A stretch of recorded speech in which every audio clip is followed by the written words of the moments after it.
For a long time, our system has worked and our society has benefited from having some of our learners move on to higher levels of education.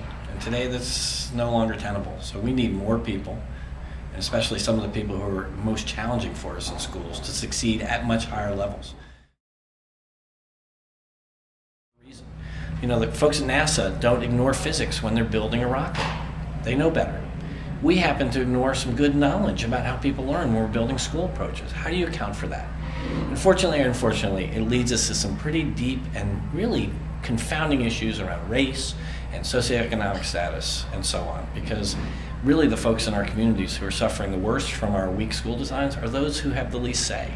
So we're interested in sort of building some voice around that to challenge ourselves to do better for everybody, and especially essentially those who are currently underserved. I think when I look across the 9 papers, the theme that comes out is that there are really feasible, defensible approaches that are being echoed in our schools today. Despite the fact we don't have a system of student-centered learning, there's a lot of innovation coming up and a lot of good practice emerging where people are trying to relate to students where they are, thinking about mastery and competency as a guide. And, you know, brains continue to develop even when you're an adolescent and maybe older. You know, a little while ago we thought that stopped when kids were in preschool, and it doesn't. So it matters what we do. That there are feasible ways of giving out-of-school experiences for credit, where it turns out, you know, it's okay, you don't have to be in a classroom all the time. And that there are ways to really take advantage of the explosion of technology around the notions around universal design and curriculum development. Those are powerful specifics. Well, I think we want to have good information about what's feasible and possible. We want to enlist the public, especially, in understanding what the needs are of our communities and our society as a whole, and have them take a second look at what we assume is a fairly static industry, which is education. I mean, it's been very similar for a long time, and that reassures people because it's something they know, it's familiar, but it's just not working as well as it should. So at the foundation, you know, we think about our efforts and our contributions in a couple of different ways.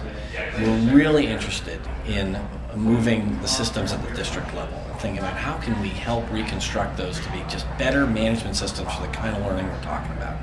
We're really interested in research and development. So these papers and this effort was to enrich the base of knowledge that informs this work.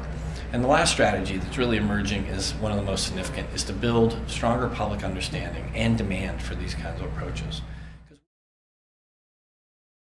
If we want to continue to prepare our society, it means rethinking education.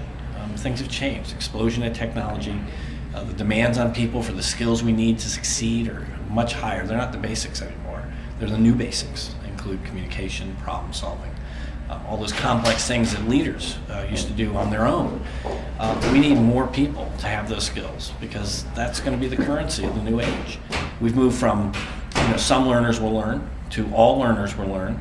And we need to start thinking about each and every learner will learn, because that's a paradigm. If we take that, then you know, dropouts become less acceptable. They're not statistics. They're lost assets, and they're you know, lost lives in some cases. So I think student-centered learning and putting learning together in creative ways can really lead us forward in terms of preparing our society better for the future. And that's why we're in this business.